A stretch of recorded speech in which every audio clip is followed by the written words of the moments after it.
Saudara, 19 pelaku permainan judi online ditangkap Satreskrim Polresta Banda Aceh di sejumlah warung kopi. Pelaku terancam hukuman 30 kali cambuk karena melanggar Kanun Aceh Nomor 6 Tahun 2014 tentang hukum jinayat. 19 tersangka pelaku judi online masih mendekam di sel tahanan Mapolresta Banda Aceh sejak ditangkap 15 Juni lalu. Selain pelaku, personel Satuan Reserse dan Kriminal Polresta Banda Aceh juga mengamankan barang bukti berupa 17 unit ponsel yang digunakan pelaku untuk mengakses link judi online. Selain warung kopi di kawasan Kampung Lampulo, Kecamatan Kuta Alam, pelaku juga ditangkap dari sejumlah warung kopi di kawasan Deah Gelumpang, Kecamatan Meraksa.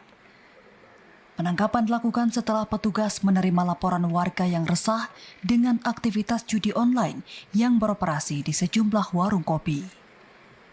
Kapolresta Banda Aceh Kombes Pol Fahmi Irwan Ramli menyebutkan, dari 25 orang yang diamankan saat petugas melakukan penggeledahan, 6 orang diantaranya dikembalikan ke keluarga karena tidak terbukti melakukan tindak pidana perjudian, sebagaimana diatur Kanun Hukum Jinayat Aceh.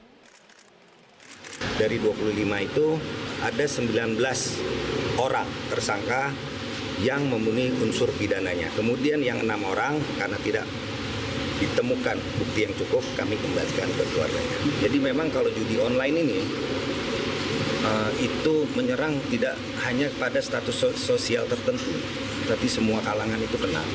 Jadi pada intinya itu memang judi online ini menangnya itu bikin ketagihan, kalahnya itu bikin penasaran. Jadi tidak pernah berhenti. Makanya kita harus lakukan tindakan tegas seperti ini. Sehingga diharapkan dengan kami lakukan upaya penegakan hukum ini dapat mencegah bagi pelaku-pelaku yang lain untuk tidak melakukan hal yang sama. Fahmi mengimbau agar masyarakat tidak mengakses link judi online. Pihaknya juga berharap peran dari pemilik warung kopi untuk mengawasi aktivitas pengunjung dan melaporkan jika ada aktivitas tersebut. Untuk mempertanggungjawabkan perbuatannya, 19 pelaku kini mendekam di sel tahanan Mapolresta Banda Aceh. Para pelaku dijerat pasal 18 Jungto 19 Kanun Aceh Nomor 6 Tahun 2014 tentang hukum jinayat dengan ancaman hukuman minimal 12 kali cambuk atau denda membayar 120 gram emas. Dari Banda Aceh, Arman Kunadi, TVRI Aceh melaporkan.